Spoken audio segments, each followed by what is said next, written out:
Ano po ba yung masasabi ninyo doon po sa isa sa mga resource person ninyo, yung uncle ni Kian De Los Santos sa pagdinig po kahapon?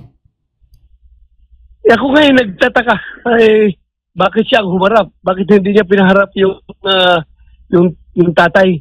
Yung tatay mismo, bakit siya ang humaharap doon? At I never mentioned the pangalan niya na sangkot siya sa droga at bakit siya feeling pa-victim effect pa siya doon, pa-awa-awa effect na nawalan daw siya ng trabaho dahil sa aking statement sa media na involved sa droga siya. Wala man akong pinangalanan na klaseng pangalan. Ang nabanggit ko lang doon based doon sa testimonya ng mga pulis Caloocan na nakonbikto na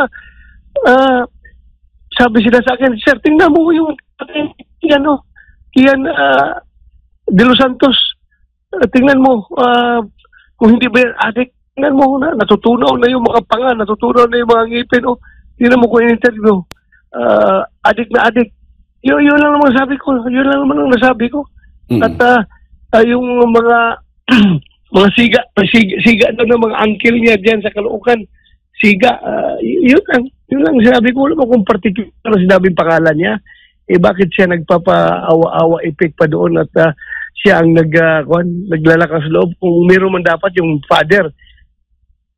Opo, kasi may mga naalala natin na nung panahon nga na nangyari itong kay Kian De Los Santos ay mismong si dating Pangulong Rodrigo Roa Duterte kumausap doon sa pamilya. Andun ho ba kayo, Senator, doon sa pagkausap sa mismong tatay at nanay ni Kian De Los Santos? Hindi ko ma-remember kung nakasama ako noon, ha? Parang hindi ata ko nakasama. Hindi ko maalala. Pero yung pagdating doon sa kasi sinasabi na parang walang awa, pinapatay yung halos mga kabataan kasi pinoportray kasi Senator na namamatay during drug war. Ano ho bang masasabi niyo diyan? Well, pareho tayo ng pakiramdam. Lahat tayo galit kapag ang bata ay pinatay. Walang kalaban-laban. Kawawa ang bata eh. Kahit na anong sabihin nila, kahit anong, yung mga pulis na convict na ngayon, no? Ang explanation nila sa akin was that, "Sir, alam niyo bakit nadama yan si Kian De Los Santos? Kasi yung may nahuli kami na isang puser, ang tinuturo na supplier nila ay yung isang tomboy na puser dyan sa Caloocan. At matinik masyado ito, sir. Hindi siya nahuhuli-huli dahil ang style niya ay yung kanyang droga na pinapasa doon sa mga puser ay hindi niya pinapasa direkta. Dinadaan niya sa tindahan na binabantayan ni Kian De Los Santos. Yung bata naman, we don't know kung inosente siya.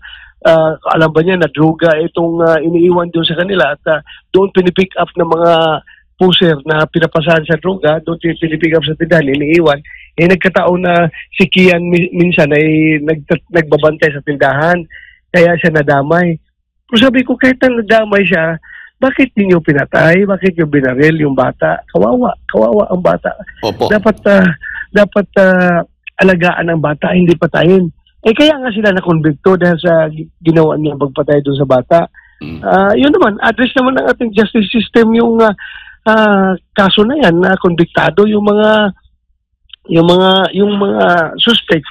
So, ano pang pinagkuhan nitong pinapapila nitong uncle ni Kuan na trying to portray himself as kawawa ko, no? Nawalan siya ng trabaho dahil ganun. Awan ko lang, silang